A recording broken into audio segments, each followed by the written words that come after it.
And now, the LSU Football Fix with Preston Guy, presented by TigerBait, starts now.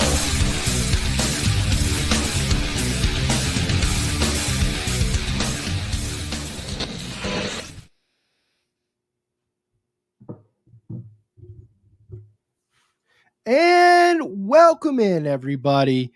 What a weekend.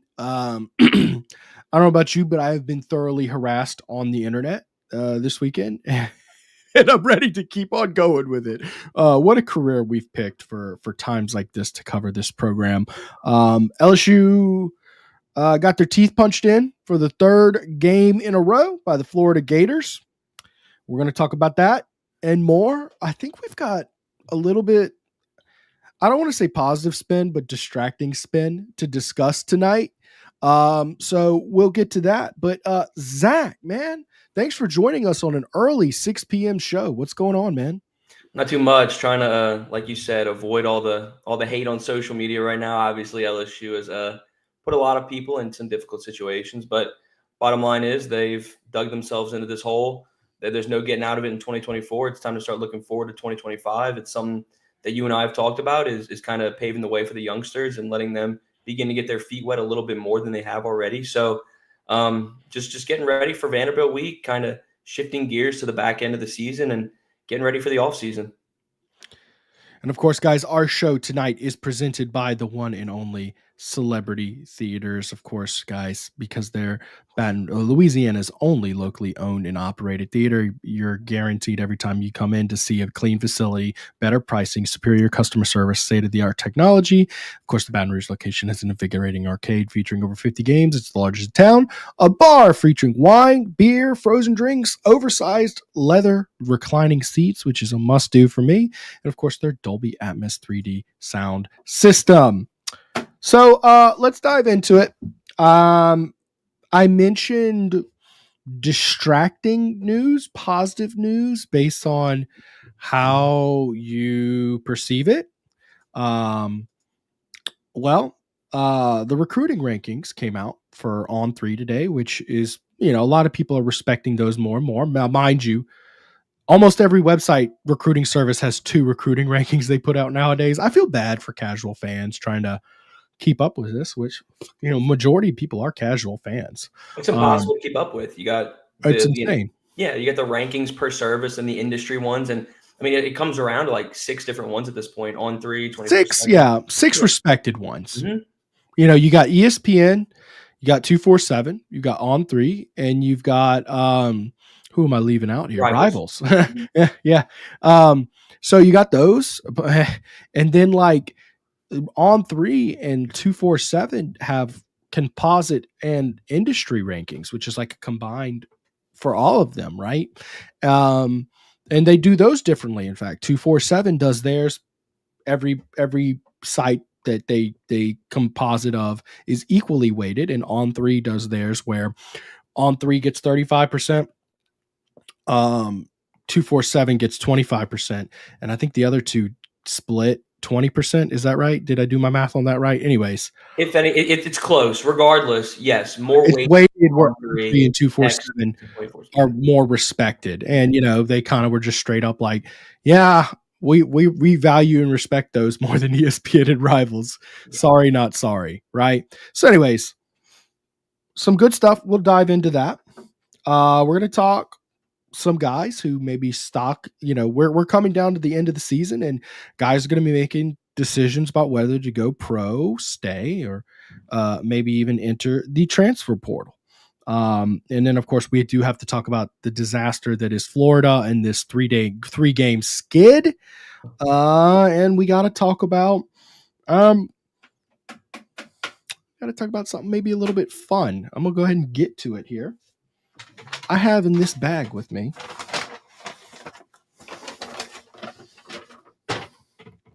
this is not a baseball jersey. This is not a basketball jersey. They're so nice, man. Oh my god. Oh really? You're a fan? I'm gonna shrink you real quick so I get get it all on there. We've got yellow jerseys. Put this down just a hair.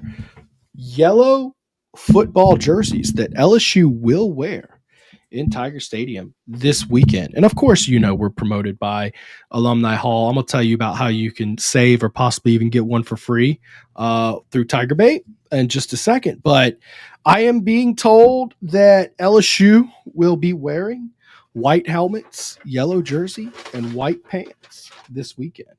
So needless to say, I mean, it's interesting. So what I want from you in the comments is tell me, is it a win or is this a loss? I'm going to hang this on mic here. If anybody thinks that's a loss, oh my goodness. Those are so nice. You like them. You think they're clean. I need to get my hands on one immediately. I had to text my buddy Hunt Palmer, and I felt like I was about to have to plan his funeral when he said that. He's like, oh my God. He hates the all whites. Yeah, I know. Old man. He's an old man, right? I can't hate that it's, I mean, the all whites, they're clean. Like, they're clean. But these golds, these new golds, those are unbelievable. Yeah. Yeah, and I was wondering if they were going to roll with the gold pants and gold helmet with it and just do a gold out, kind of like West Virginia does or the Rams do from time to time. I want to see how it looks on the field before I judge. It's different. It'll certainly be a good novelty item to hold on to. I guess most people will wait to see if they win or not, So no purples this year? They've worn the white on purple on white. I know that for sure. But did they wear the purple on white? I don't think so. You're talking about purple on gold, right? I'm talking about purple jerseys on white pants. I think they did that for UCLA. Am I wrong? Did they? Okay. If I'm wrong, I'm wrong. Anyways, no, I think you're right. It's kind of wild that we're at a point of where there's so many. Mm-hmm. And guys, tonight I feel like we've all needed therapy. We're here for an early show. Get your comments out tonight. I'm gonna go heavy-handed on comments, and we're gonna dive. I want to give some real, meaningful, thoughtful answers on your comments here. Because it's a lot of people are upset about a lot of different things. So get some good comments. If you think you got some good conversation starters, put them out there. I see a bunch of them already. Guys, for these jerseys, I am doing a giveaway, which I'm about to show you right now. Of course, as you've probably guessed, I've partnered with Alumni Hall, and I've got a giveaway going on my Twitter page here where you can win one. All you have to do is retweet the post, right? And tomorrow I'm going to randomly draw one. Alumni Hall will be providing this jersey, or if we need to swap out the size, there's some room to swap out sizes here. We will be sending you a jersey. So make sure to hit retweet on that. And if you don't like your odds of winning right now, we've got 81 people who've retweeted. So for a giveaway, that's pretty good odds if you ask me. But anyways, if you don't like your odds, you can just go ahead and I have a link on there. I also have a link in the description of this video where you can go click it and get yours. And we have promo code TigerBait to get 10% off yours.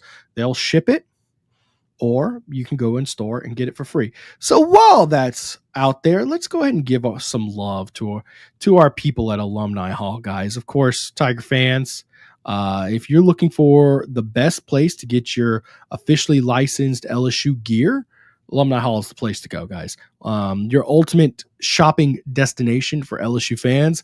They've got it all the new Nike gear, Champion, Johnny O, Onward Reserve, Peter Millar, Southern Tide, and more. They've got you taken care of with the nice polos you've been looking for, the hats, the Yetis, the new LSU gear coming in daily. So make sure to check out their store at Perkins Row or shop online anytime at alumnihall.com.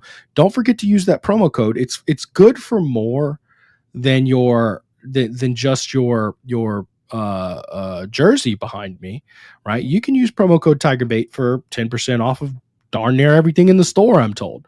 So make sure to go to Alumni Hall and support our sponsors. That being said, let's get to a few comments. Of course, hit like, beat Mike. Guys, if y'all don't mind, particularly, I think we're streaming on Facebook tonight too. So if you're on the Facebook page, hit like on that to help our analytics. But of course, on our YouTube page, make sure to hit like. It helps with the algorithms, gets the word out there. Let's see here. Here's a good comment here from Mark Cumby. How about standing firm on his commitment from Bryce Underwood? Zach, are you still feeling pretty confident? I think what is it? December 4th is National Signing Day. So is that 17 days out? Am I right? 17 days out from signing day. How are Yeah, you feeling about Bryce? we're getting close to that time, and for me, nothing's wavered my confidence in it. Obviously, look, you're looking at kind of life-changing money with that Michigan reported NIL offer of $10.5 million. It's a significant amount of money. He's right down the road from the university in Ann Arbor. Obviously, it's a situation where LSU hasn't been caught off guard by the dialogue between Underwood's camp and Michigan. At the end of the day, it's just a matter of Underwood's come and visit Baton Rouge on numerous occasions this year. He hasn't visited Michigan unofficially or officially once. So it's kind of a thing where his actions are speaking louder than his words. He's pretty quiet on social media, but nonetheless, where we're seeing his actions speak here. So for me, I feel Right. confident in where he's trending. I feel confident in him putting pen to paper with LSU on December 4th. But let's come back to that statement I made a couple of seconds ago, Preston. He's been relatively quiet on social media. Why don't you tell everybody what he posted on social media the other day? The one he deleted like an hour later. Yep. Now that you mention it, I wish I had pulled it off. But basically, a media organization or news organization from Michigan, I'm pretty sure that I'm not super familiar with, put out there that he's expected to turn down Michigan's offer, right? Likely is the word they used, and he shared it. And I think he had to remove it after an hour. But the fact that he would read that and share it, I mean, outside of him just not reading it and sharing it anyways, which the kid's been pretty calm and calculated. Like, he's not on Twitter every day. He's not. Disciplined. I mean, he's got agents. He's got Right. exceptional family. Like, this is a guy who's not on social media putting his thoughts and feelings out there. Right. He's not looking for clout by any means. Is No. what I'm trying to get at. So for him to put that on his story on Instagram, look, we're in a new age where social media, you can take it with a grain of salt, or you can buy stock into it. For me, in this situation, I'm just going to buy minimal stock into it because he just doesn't post that much on social media. So I think it's a big deal. Obviously, I'm not going to sit here and kind of exhaust it, but it's a pretty big deal in my opinion, and I think it says a lot about the direction that he's trending in come the early signing period. Yeah. I'm gonna say I'm never gonna say any recruit, especially a big name recruit like this, is more than 90% a lock for LSU ever, simply because it's the era of NIL. Period. Anybody could come in with enough money, and eventually it talks, right? And I look at it. I'm hearing he's getting somewhere in the ballpark of $8 million for 4 years at LSU. Obviously there's a lot of wiggle room, and that's probably a number that changes daily, by the way. But 10.5 million. I mean, we're talking about the difference between 2 million and 2.5 million a year. You think 500K a year? I mean, compared to NFL quarterbacks, they're making. I mean, Burrow's making 55 million a year right now. Yeah, my thing when it comes down to it, Preston, is like I'm not sure the ballpark of what LSU's offering or anything on that front, but when you look at the bigger picture of it, Joe Burrow's making, like you said, $50+ million a year. Jaden Daniels is likely going to make more than that when it comes down to it down the line. So Sure. the money will be there. The money will come. Bryce Underwood's dad has openly come out and said that money isn't the end all be all. It matters, obviously, especially in this new age of NIL, revenue sharing, et cetera. It matters, but it's not going to be the end all be all. And we've seen that in his recruitment so far, and why he's remained pledged to LSU to this point in time. Right. I mean, I feel as good as you could possibly feel. Let's put it like that. Given the news of the $10.5 million offer, I feel as good as you could feel. That's not to say I'm 100% confident, but it is what it is. That leads us into a broader conversation. You want to talk about these new On3 recruiting rankings? It's kind of eye-opening to me, okay? And right now, On3 has designated 25 five-star players. And what they do to prevent people from, like, we talked about that confusion in recruiting rankings. Well, this guy was 5 stars. Now he's not. To prevent that from going on, they wait until the very final, which I assume is I guess it's their February rankings that they do for signing day, for final national signing day. They wait until then to actually designate all 32 5 stars. They only give a guy once they're pretty certain he's going to be 5 stars. On that list, of course, the number one player in the country remains Bryce Underwood. We've discussed him. Did you see any highlights from Belleville lost this weekend in the playoffs to the number 2 seed in the Michigan playoffs? But did you see any highlights from Bryce in that game? Oh my gosh, that throw rolling to his left Yeah. across body, a dart like 35, 40 yards in the air. I wish you could pull that up just to show everybody because Give me a second. Let's see oh if I my can. Lord, that play was fantastic. I'm pretty sure you posted about it as I well. did. Give me a second and I'll pull it up. But, he had another throw that more people were noticing that. Now, that's the one that I was like, dang, man. And I know exactly what you're talking about, and everybody's right. It's a hell of a play. But for me, I just feel like the difficulty of the one that we're both referring to that you're about to pull up, oh my goodness. I mean, it's unbelievable. This kid is beginning to – and when I say he's beginning to hit his stride, it's almost wild because he's the number one player in the country, and now he's starting to hit his stride. He's starting to become more of a dual threat, more dynamic of a player, those off-platform throws. I feel like he exhibited a lot of that in his senior campaign, and this clip is the exact interpretation of that. Oh, my Lord. I mean, look at this. This is the one that he's off balance, somehow keeps his feet square, hits his receiver in stride on the sideline. By the way, look at that scoreboard. He's down big time. He really needed a big throw and a big cut away there. That is so impressive to me to be able to keep your balance like that. Let's see if I have the other one on there on my feed. How do I exit out of this? All right, and I just feel like he was routinely doing that all season. And he began to utilize his legs more, showcase more that dynamic play style, that dual threat ability. For me, every time I watch Bryce Underwood clips, I just get more and more impressed. His games are behind paywalls, so I'm not paying. No, right. I just have to watch the clips too. And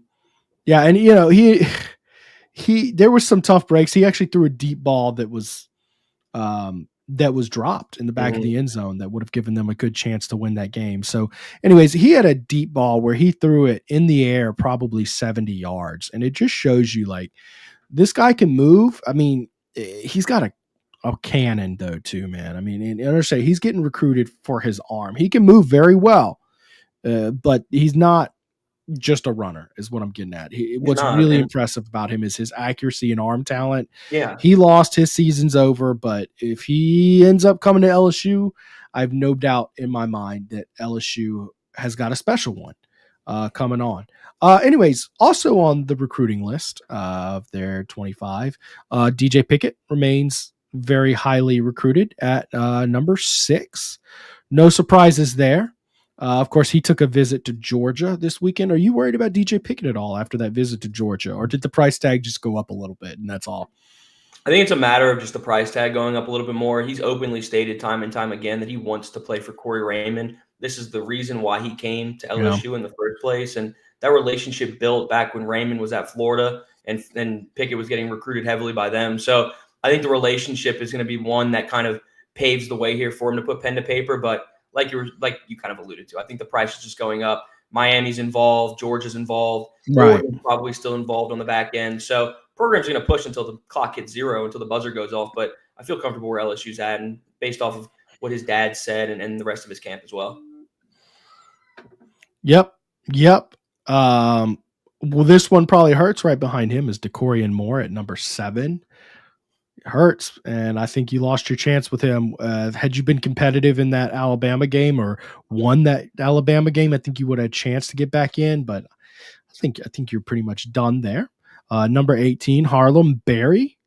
So this is now LSU's 3rd commitment in the top 20 players in the country. Harlem Berry, number 1 running back. That commitment is somehow firmer than Bryce Underwood's. I said I'm as sure as I can be. I'm more certain of Harlem Berry, him coming. But there's a newcomer as a 5-star.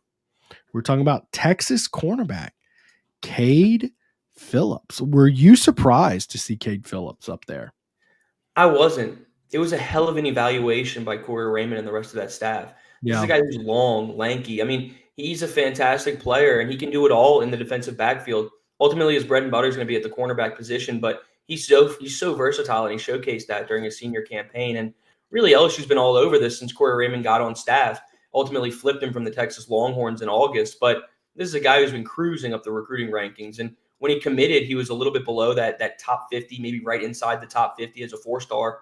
Now he propels himself to the number 23 spot overall. number 4 cornerback in the country. So Cade Phillips is a player who is going to be an immediate impact guy right next to DJ Pickett. And you and I and the rest of the world like to talk about the personnel issues that LSU has on defense. Well, now you go out and get 2 5-star cornerbacks or immediate impact guys right off the bat during spring ball. So there's light at the end of the tunnel. And I think that's what you and I are kind of alluding to here, talking about these 5 stars, immediate impact guys. Absolutely, man. And look, I'm going to just read real quick what they said about him. Now, part of me is like, okay, well, how did you not see this earlier, though? But he's, corner out of Missouri City, Texas, Hightower High School. Cade Phillips has some of the best physical traits we've seen at the corner position in the 2025 cycle. This is a guy who has elite length and a big frame. At that size, he can really move. He was a state finalist in the long jump in Texas, which, by the way, is no small feat, guys, if you know Texas track, okay? And you see that athleticism on the field.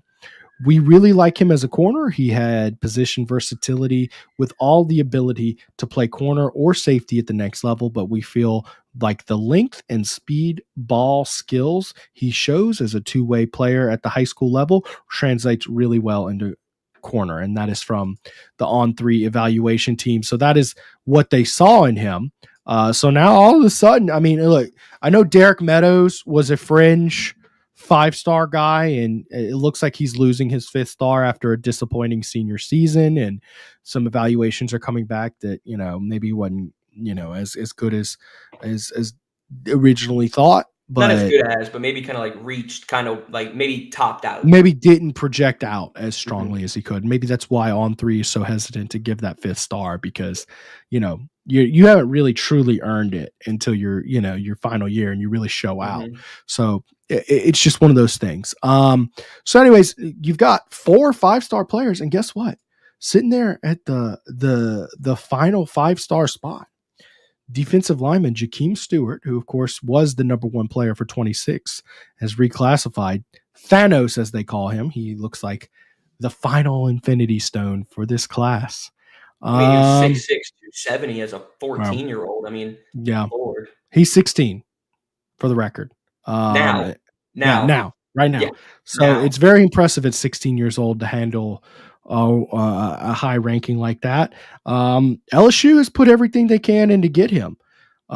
He went to USC this weekend. He's talked to USC a ton, but I have trouble believing that the Trojans are actually up there with like Ohio State, Oregon, all the other teams he's talking to. I think this one's going to be tough, but I would like LSU's chances above anybody at this point. How do you feel? He's from your home city, so how do you feel? Yeah, this is one that I've had the opportunity to talk to a couple of people about. And King Stewart's obviously one of these players who's a unique kind of prospect. He's played 1 year of high school football as a sophomore. So he hasn't. Yeah, he set out this year. Yeah, he has no mileage on him. He didn't play his freshman season. He didn't play, obviously, his junior, and now he's going to skip his senior year. So he's only played his sophomore year. But this is a guy who's really enjoying the recruiting process. He's checked out LSU officially, Oregon officially, now USC officially. He'll go back to Oregon unofficially next weekend, and then he'll have his official visit with Ohio State to kind of round things out before signing with the team on December 4th. And ultimately, I think this is going to be one that comes down to LSU and Ohio State. I really do believe Oregon's giving him something to think about on the NIL front, which is why he's going to go back out there and visit unofficially once again.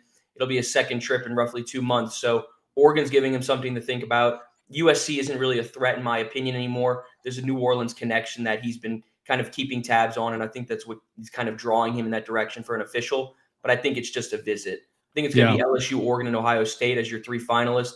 LSU and Ohio State will give him something to think about, and we'll see what he does. But for me, I'm up in the air between LSU and Ohio State right now. I think LSU is going to have to press very, very hard down the stretch in order to kind of press all the buttons on this one. But it's the one that they need to get. You need help in the trenches, and he's obviously going to be one that can do that, not necessarily in 2025, but for the foreseeable future. Well, and get your pocketbook ready too. This is one where you gotta kind of rip out your check and hand him a blank check and say, "Tell us what you want. Let's make it happen." That's the type of prospect that Jakeem Stewart is, and we're going up against heavy hitters here, Preston. We're going up against Oregon, who's proven they can shell out the cash, that Nike money. You're going up against Ohio State, who's proven that their collective is one that is intact very well. So it's going to be a tough one for LSU here down the stretch, but you can never count out Frank Wilson. You can never count out Bo Davis, 2 of the most elite recruiters in college football. It'll be fun to watch the next 2.5, 3 weeks for sure. Absolutely, man. And it's almost like there's more pressure to get them now with how this season's going, because I mean, Correct. this season is objectively, you missed the mark, period. And not in a like coy way of like, well, you should make the playoffs every year, but sometimes you're going to fall a little. They're way short. They're unranked. This is year 3. That's the year where you stop losing excuses. And we'll dive more into the perspective of that later, no doubt. I'm just want to stay on focus here. So there's already there. I would look at it as realistically 5 stars on the table. I want to talk to y'all about one more guy who maybe is getting overlooked a little bit, and that is interior offensive lineman Carius Kern. Carius Kern right now in the on-3 rankings, not the composite, not everything put together. He's currently their 29th player in the country. Okay, they have not designated him a 5-star yet. However, if that projecting holds up, and we're not too far out from final projectings, he is on track to become a 5-star player. Of course, it's the interior offensive lineman out of Marion, Arkansas we're talking about. So, look, guys, realistically, you're talking about this LSU class for the on-3 rankings. You could be looking up with 6 5-star players. You want to talk about how to win the fan base back, get them back in your corner? Winning is the best way to do that. But if you can't win, give them something to believe in, that you're on the right track, that this ship is getting righted. And a recruiting class like that, that's big time. I mean, that is on par with what, if they had recruiting rankings, with the kind of star power they brought in 01. I don't necessarily know. I'll wait till signing day. The best way I can tell you is to get Mike Scarborough and really just pick his brain apart as to how the two classes compare. I mean, he literally is like one of the only guys who was around actually covering recruiting in 2001 that's still here, right? It kind of is. I hate giving Mike compliments, man. Like, remember you came in the post-game show and you're like, Mike was right. I hated typing it. Like, I was sitting there sick. I was like, he was right. He told me all along that they're a 7-5 team. I said, no, they're not. 9-3 at worst is what I was thinking. Mike was right. I was wrong. Take it on the chin. I hate it. But he was right. But in that same category of taste bad coming out of my mouth, it is kind of surreal a little bit at times, knowing that you're sitting next to the historian, the guy who like basically started LSU recruiting, and that's the only way. There's no online metric. Scout.com was a thing. Does anybody remember Scout.com? If there's any OGs in the comment section who remembers Scout.com, hit me up. And their recruiting rankings were awful. I mean, just certifiedly terrible, but that's basically what you had back then. And I even think that was in its infancy. Regardless, that was basically all you had. And I think there were like 7 guys who would have been 5-star players based on we're talking Michael Clayton. We're talking Marquise Hill, Marcus Spears. Zack has to step away real quick, but anyways, no big deal. We'll talk without him.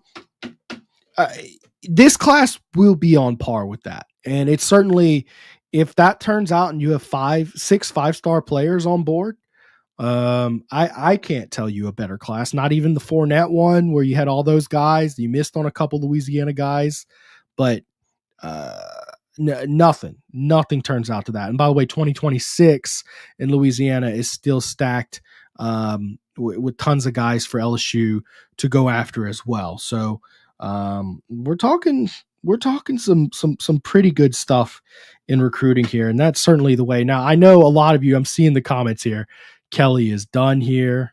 Fire Woodward. A lot of people think Brian Kelly's done. And I'm going to tell you my viewpoint, because objectively, I have to be very critical of Brian Kelly and how underwhelming he's been this season. This has been disappointing, and it's his fault. He deserves blame.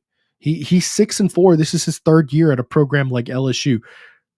bro, look, there might have been some excuses at Notre Dame for these kind of seasons. This is LSU, man.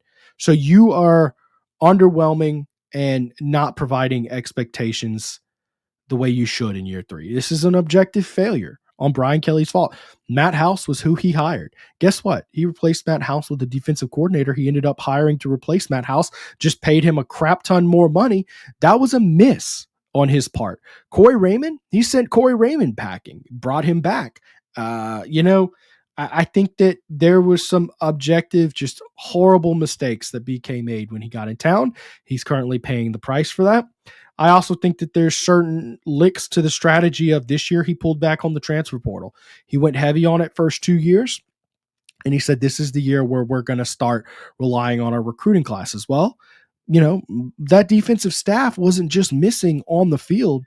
They were missing off the field as well. They were missing with recruiting. And those recruits, those freshman guys, a lot of them are either gone or haven't panned out. So that's kind of where you're at. This team doesn't have the talent it needs. You want to know how you fix that? Recruit a class with 6 5-star players in it. Go ahead and do that. So we'll talk more about BK and where he fits into LSU's program. Is it time to give up on him? Are the people saying fire him and pay the $50 million? Are they justified? Is it not?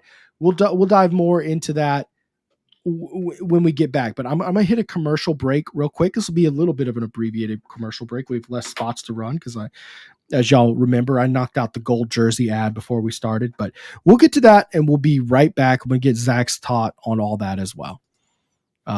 Guys, one thing we try to do with all of our partners is partner with people we've experienced and know firsthand can give you a great experience. Of course, Struby's fits that bill right on spot, man. Struby's Seafood and Steak, located on 107 3rd Street in downtown Baton Rouge. Struby's prides itself on providing a 5-star dining experience for a reasonable price. Struby's is locally owned with ownership in the building, taking a level of pride in its food and service you're just not going to see from any old corporate establishment.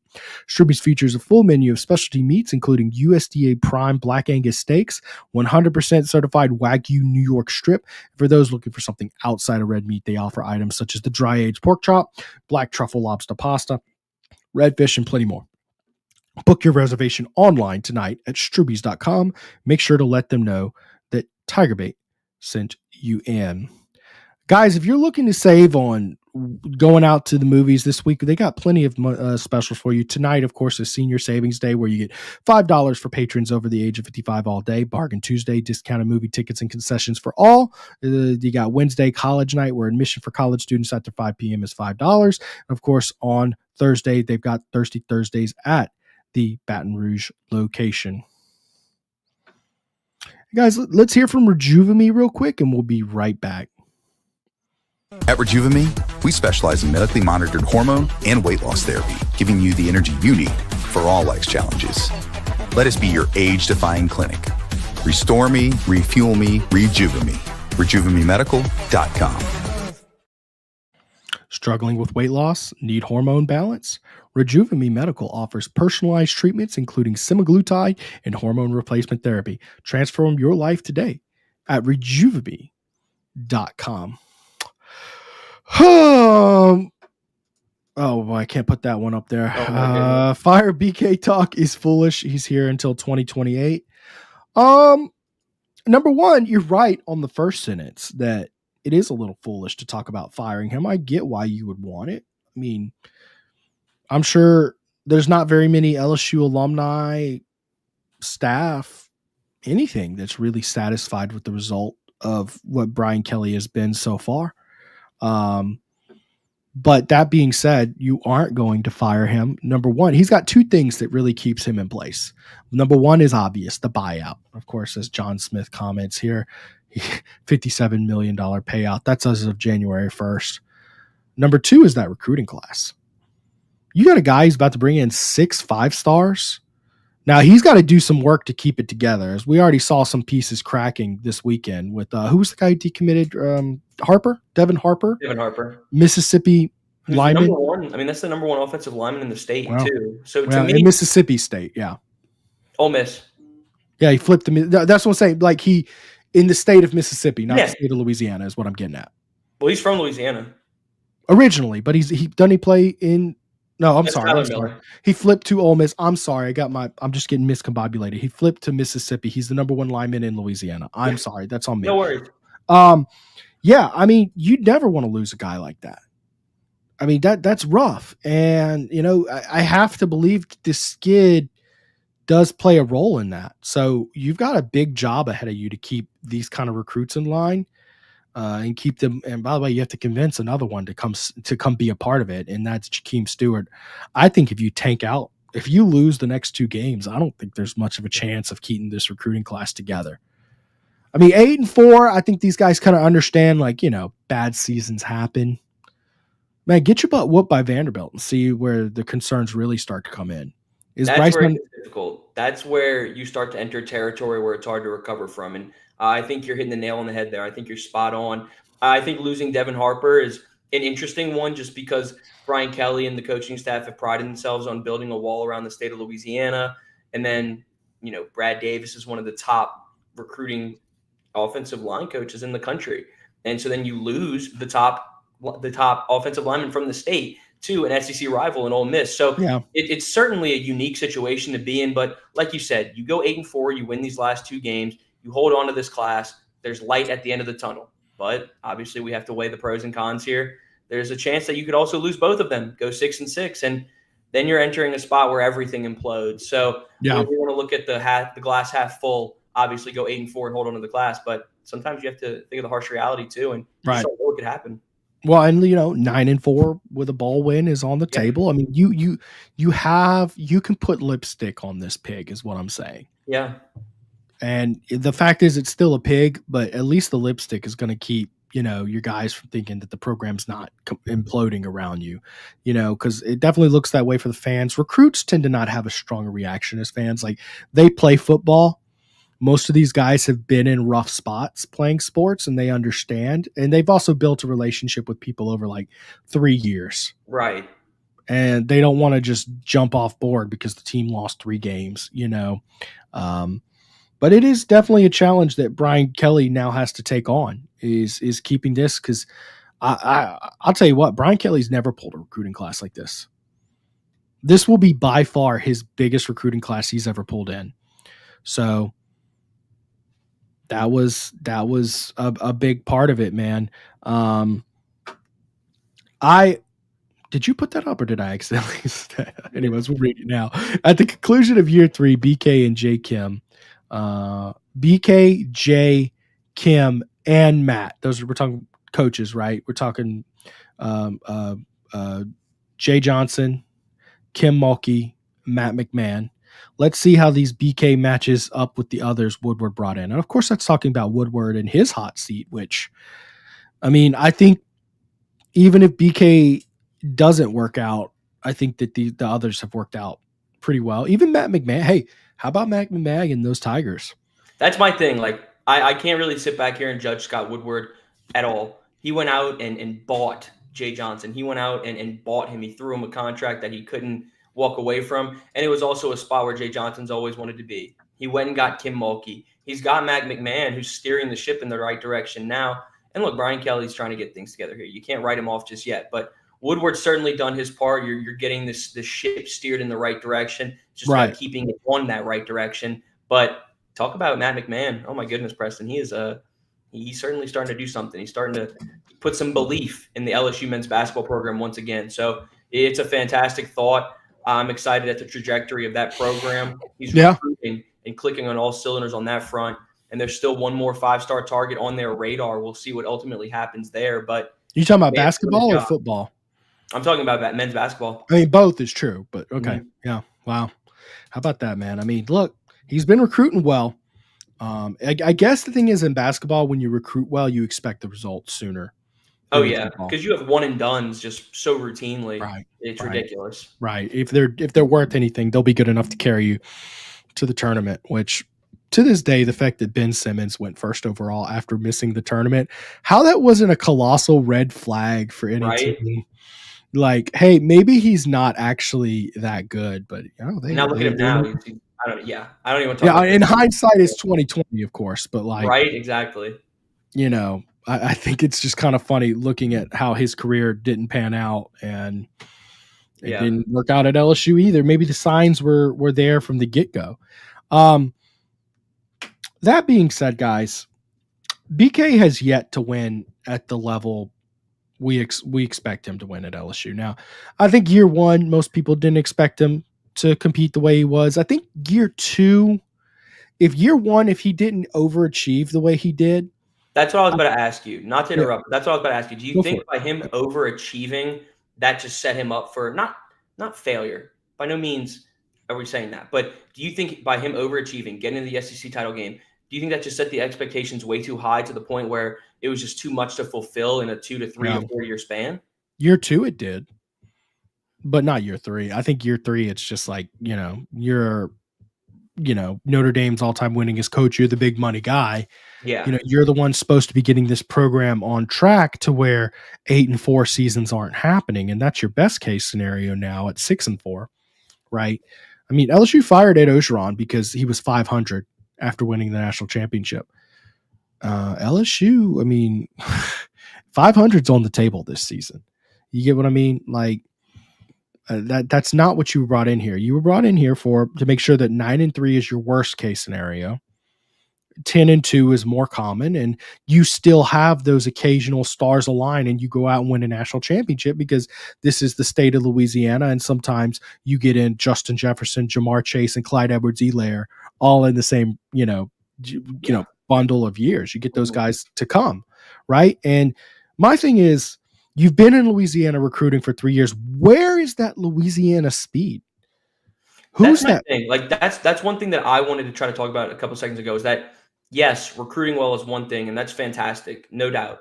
But the developmental piece is where I've been struggling. I feel like I haven't seen any player kind of improve. I'm not going to say necessarily regress by any means, but I just feel like I haven't seen that developmental aspect of this program at all. I mean, just sitting there looking at the players from fall camp to now, it's tough for me to sit back and say, yes, this guy got significantly better, or yes, this guy's clicking way more than he was back in August. I just feel like, yes, recruiting is one thing, but the developmental piece is one that I just haven't seen at all this entire season, which really, really hurts to see.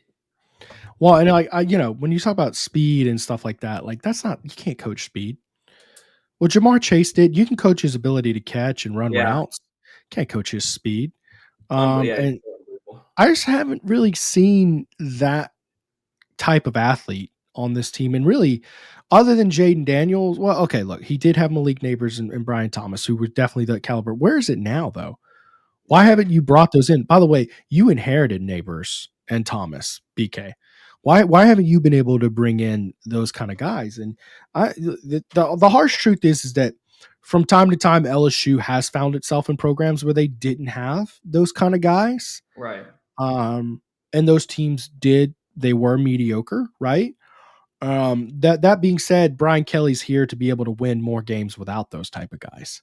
So I still want to see what Brian Kelly can do if he holds this recruiting class together and brings them in. I want to see 2 years with those guys to see what kind of progress with those. So that being said, when Brambo was talking about 2028, I actually think 2026 is the year. Look, if this downward trajectory continues for LSU, 2026 would be the year, I think. I mean, I'd agree with you. I think by that point, you'll have Underwood and Barry and Pickett and Cade Phillips and all these guys heading into their second seasons and developed, hopefully, not to contradict myself, hopefully, under this coaching staff and whatnot. I think 2026 is your year where you can sit back and say it's a championship or bust type season. So yeah. I'm willing to kind of put all my chips in right there and say that certainly 2026 is the year that you sit back and you think that this is you win a title or you compete for one, or you're going to be looking at a tough situation for Scott Woodward and the rest of this athletic department.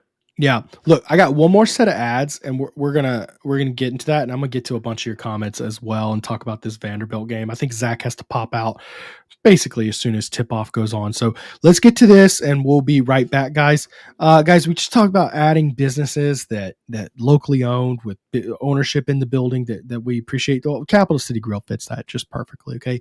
This football season, we're proud to add them to our lineup of sponsors. They're located on 100 Lafayette Street in downtown Baton Rouge. Capital City Grill Grill is your ideal lunch and dinner stop for the casual dining experience. Capital City Grill features a variety of sandwiches, burgers, seafood, pastas, and steaks with almost everything priced at $30 or below for an affordable experience. Don't forget to celebrate a Tigers win or in the last 3 games, a loss at their Sunday morning brunch, 11 a.m. to 2 p.m. Book your reservation online tonight at capitalcitygrill.net. Make sure to let them know that TigerBait sent you in. And guys, if you're looking for a private event movie screening, guys, Celebrity Theater's got you taken care of. Whether you're looking for a birthday party, corporate event, or just an arcade party, they've got you taken care of. Make sure to book your event online at celebritytheaters.com/events or send them an email, events@celebritytheaters.com. And lastly, let's hear from Genesis of Lafayette. Drive-in style and luxury with a new Genesis from Genesis of Lafayette. Buy a 2023 Genesis G70 3.3T Sport Prestige Executive Demo and pay only $39,870. Buy a new 2025 GB70 and take $2,000 off the MSRP with value owner, competitive owner incentive, plus finance for 2.99% APR for 60 months or 3.99% APR for 72 months. Don't forget to start your shopping online by visiting genesisoflafayette.com. And guys, there's a reason they sell more Genesis than any other dealer in Louisiana. For the best buyer experience of a new luxury SUV or sedan, call them toll free to set up your test drive, 877-856-2961, and tell them TigerBait sent you in. All righty, we got a super chat from Todd Davis. Zach, your opinion on a flip from Underwood or Pickett? We definitely touched on this early in the show, but Zach, he asked you. Go ahead, man.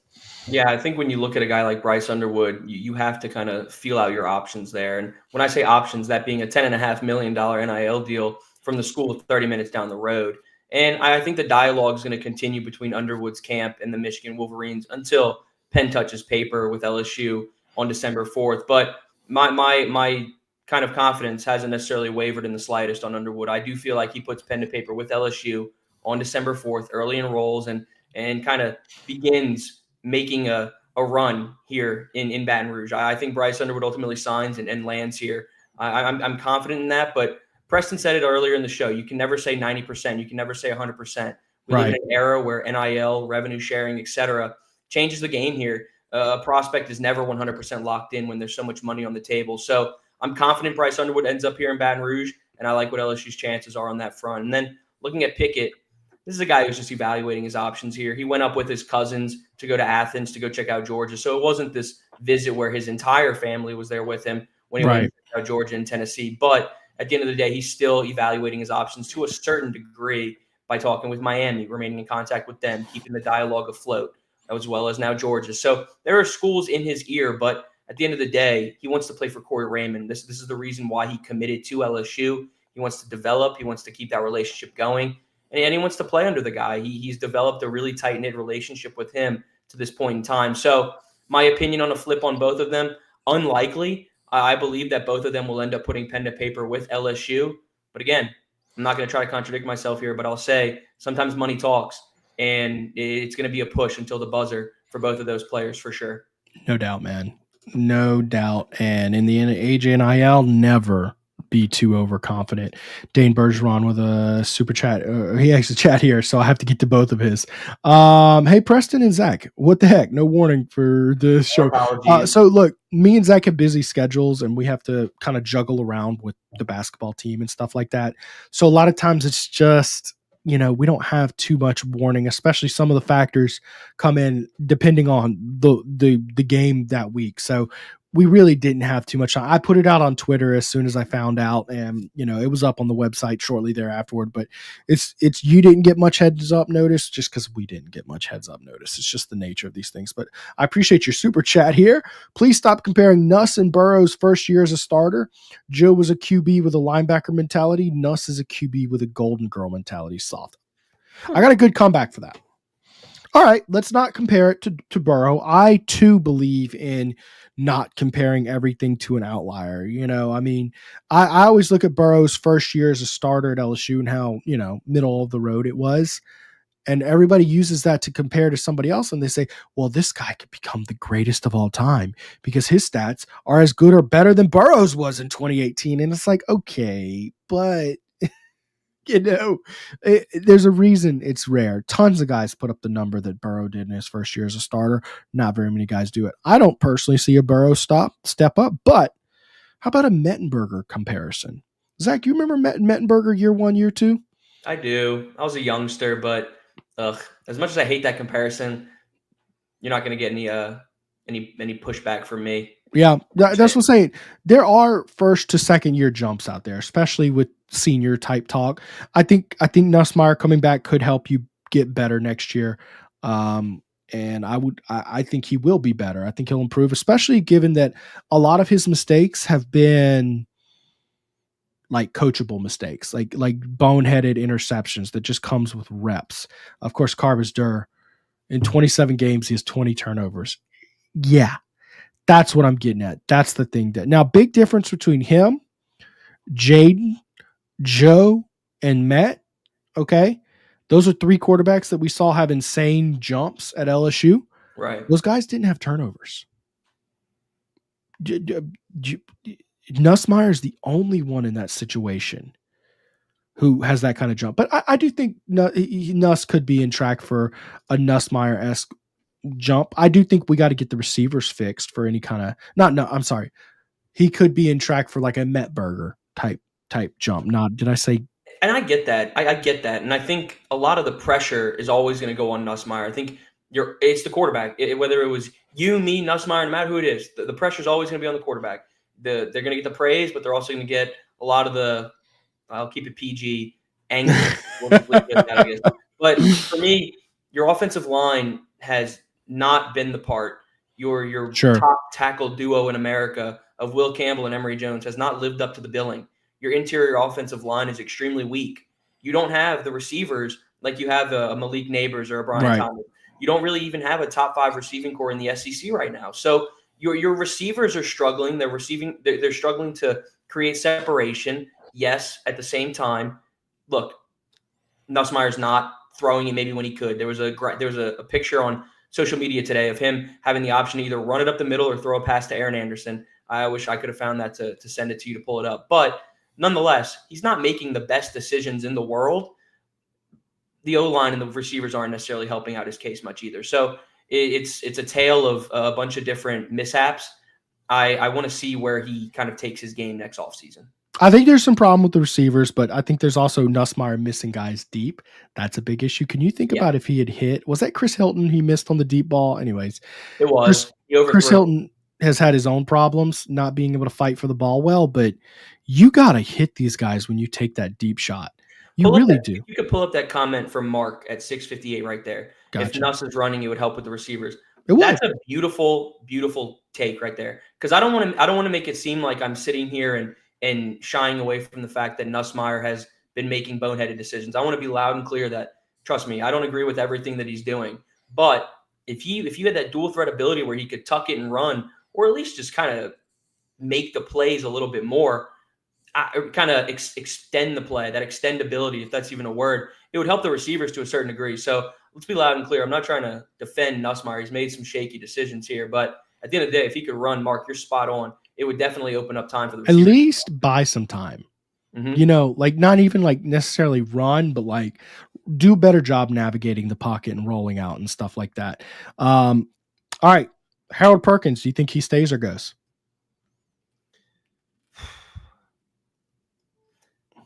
Goes. And that's a guess right now. It's just hard for me to imagine him coming back. Would you say it's 50-50-ish? Coming back, risking another injury and hurting his stock even more when he could still be a second or third round guy right now. Third? Yeah. Well, I think that's kind of, maybe third. I could see third, but that's where I'm at is like, I mean, there's a lot of money to be made for Perkins. So 50-50-ish, would you say that's fair? 50-50? Ish. Yeah, that range. Okay. Mason Taylor. Gone. I agree. Then I'll say that wholeheartedly that I firmly believe that Mason Taylor is bound for the NFL. Now here's a new name in this discussion, Emory Jones. I think he stays. I think that this is one that a lot of people are going to have back and forth. And from things that I've heard, and as well as we'll leave it at that, I do believe that Emory Jones is a player that could end up coming back. I think the NFL scouts are going to want to see a little bit more from him, and you just don't know where he's going to pan out at the next level. So Yeah. I'm intrigued to see what happens there. I'd like to see him come back. We'll ultimately see what happens there. But I heard one of the radio guys mention that maybe they convince him to slide inside next year, and he stays because of that. So I think all of a sudden that's a real conversation. Nussmeier stays. Yeah, I think he's not going to get drafted at this point. I'm pretty sure. He'd get drafted. He's going to still be a top 5, top 6 quarterback in the draft. I don't think so. I'm only basing it off of, those right, what they say. Draft I get gurus like Mel Kiper and all these other people like that. But I think he'd get drafted, not as high as he can because he has a higher ceiling. Yeah. I think at best we're talking 6th or 7th rounder type stuff based on his film and big games. All right. I know you got to get out of here soon because you're covering the women's basketball game. Running quarterback, Diego Paiva, Vanderbilt, who would love – that's basically a banner. Beat Bama and LSU in the same year. I'm tired of looking dumb picking LSU to win. What's your thoughts? I got LSU winning. I can't envision them losing to Vanderbilt at home. I just can't. In a night game, I just can't envision them coming in and making that statement. Obviously, they've done it. They've had a phenomenal year, but I just can't envision LSU losing that game. Thank you for joining us tonight, Zach. I'm going to wrap up the show by myself because he has to kind of go do the game. I figure we're a little early, so I'll stretch it a little bit late here and get to your comments. Thank you for joining us, Zach, man. You have a good night. Enjoy the game, okay? Later, man. All right, so that's Zach. Appreciate him. Rolo asked a good comment here. Will Campbell, does he stay? Will Campbell's stock has taken a hit, particularly his run blocking stock. At the same time, though, he has been an elite pass blocker this year. I still think at worst he's a back of the first round type guy. And I think that's enough where he's gone. I think 90+% chance he's gone. But of course, Mark Cumby says he needs to come back. Here's my thought. I think that if you only lose Mason Taylor and Will Campbell as your guys, I think you could have more back together on this team and plug in an infusion of youth that you really need. I think Nussmeier coming back at quarterback is your best chance to compete for next year. I really do. I think his turnovers are coachable. I don't know if his deep ball inaccuracy is coachable or not. Some guys just aren't accurate. Now, there's certainly some fundamentals you could tweak up on, but I don't know that if it's a fundamentals and accuracy issue. I think sometimes it's just kind of who you are, right? But that being said, I look at red zone inefficiency, and this team is just abysmal in the red zone, guys. I don't care if they're only like 69th or whatever in the country in red zone efficiency. It's worse than that, contextually given. You outgained Florida by 50+ yards this weekend, and you couldn't do diddly squat when you got past the 20 or 30 yard line, whatever it is. I think that what could help with that is how about a 6'3" running true freshman quarterback with a cannon for an arm? I think some packages to get Bryce Underwood involved next year would be really nice. And all of a sudden, you bring back Emory Jones, slide him inside, maybe Weston Davis or Tyree Adams takes his spot at tackle. Maybe those are your 2 bookend tackles next year, and Emory Jones slides in. A year developing DJ Chester. Maybe your offensive line is okay. But there's some issues, even if those guys stay, who we probably at one point in this season weren't expecting to stay. There's some issues you have. I have questions at wide receiver. Kyron Lacey's gone. Of course, he, has flashed moments of brilliance, but has not been a consistent threat. Who are you going to replace Mason Taylor with? You've got Kamoria and Pimpton, who I really have concerns about if he stays after his lack of usage this year. Tradez Green is a guy who feels like can fill in that role pretty well. But receiver threat, man, I'm genuinely worried. Aaron Anderson will be back, and that's great. But, he is a guy who he can't do it by himself. He needs a big, tall, deep threat to help open him up in the middle. Okay. And alleviate some situations. So in fact, I think someone had a question here. Let's see here. What guys transfer? Receiver will be a big issue as Sampson and Hilton may be gone. Yeah, you were asking who will transfer. Those are two guys I've got my eye on. Caleb Jackson is a guy I'd be worried about. I mean, a lot of the guys, and basically anybody who isn't projected to start next year and has been here a year or two, keep them on your on there. You know, the thing is about Sampson is that he was so highly rated and he hasn't shown anything in 2 years. And there's been plenty of opportunities to show up and show out, and he hasn't done that. Mark Cumby, Preston, could you see Nuss and Underwood playing a dual role next to? Yeah, I was just touching on that.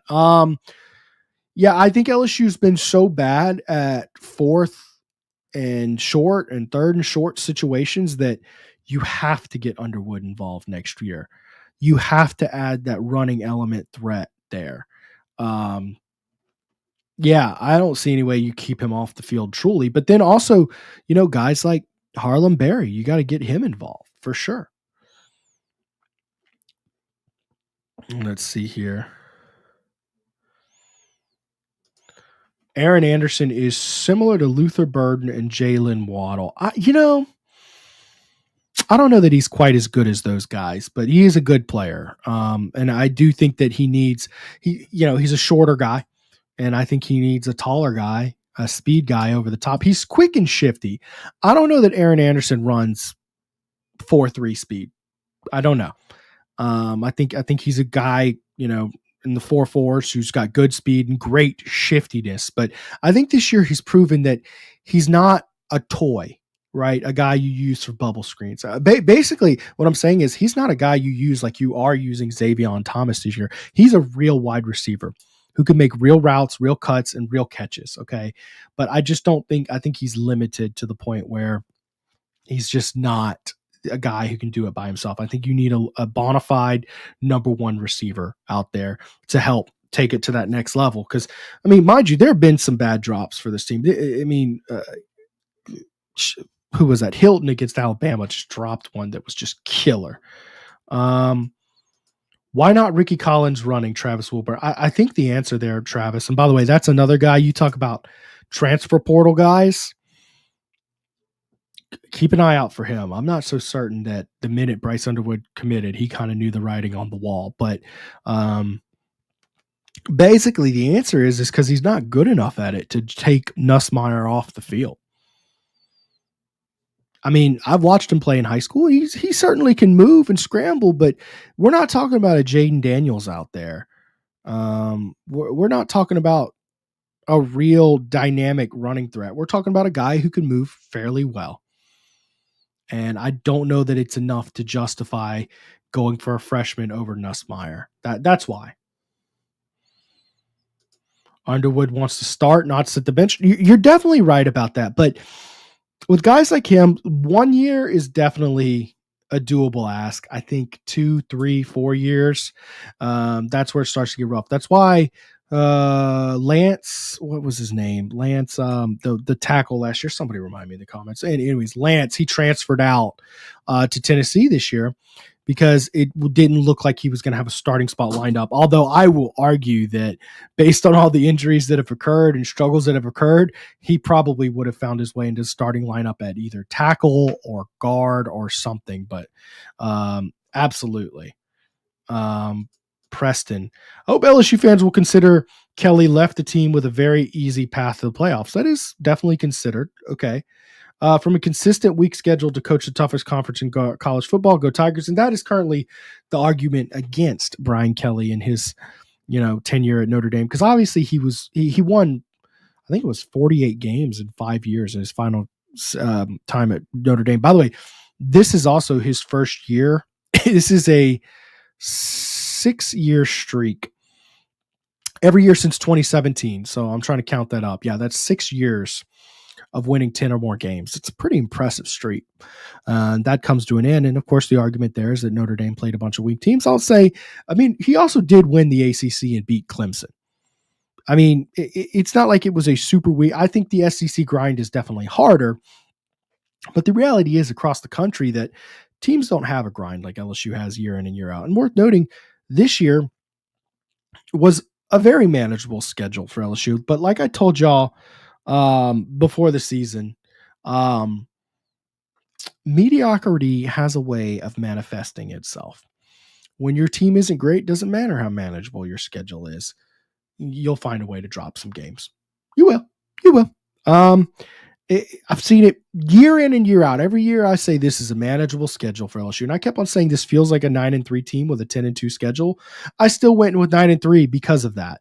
And that's exactly what we've seen. So we'll see. I think it's more about being good and less about playing the right teams or wrong teams. Lance Hurd. Thanks everybody. Lance Hurd. Lagway versus Underwood.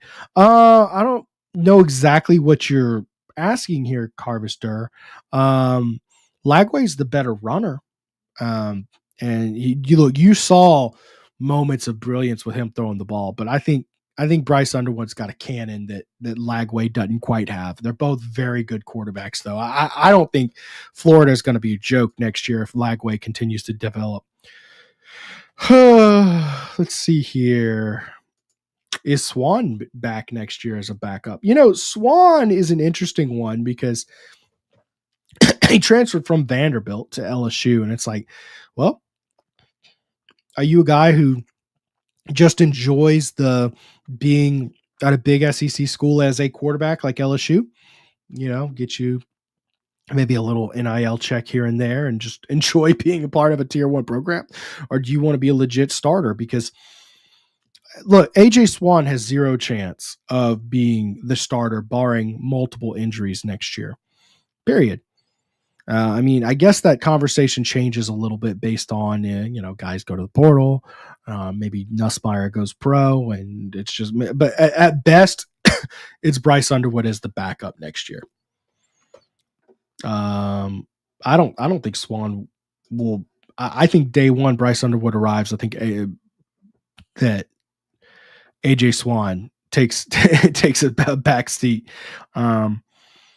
But I don't know if he transfers out or not, because he transferred here without much of a good chance of winning the starting spot. So we'll see about that. Can we get rid of Kelly and promote Blake Baker? I don't know that that's realistic. Come on, man. If you were going to fire Kelly, you would go with someone with a bigger name and more success than Blake Baker. I do like the work that Blake Baker's doing. That being said, guys, I still think that LSU's quickest route to success is, remember those 6 5-star guys we were talking about? If you weren't here at the beginning of the show, go back and rewatch it after the show. We talked about the On3 updated recruiting rankings and how all these guys have all of a sudden worked their way up, and you have a real chance at landing 6 5-star guys. Go get them.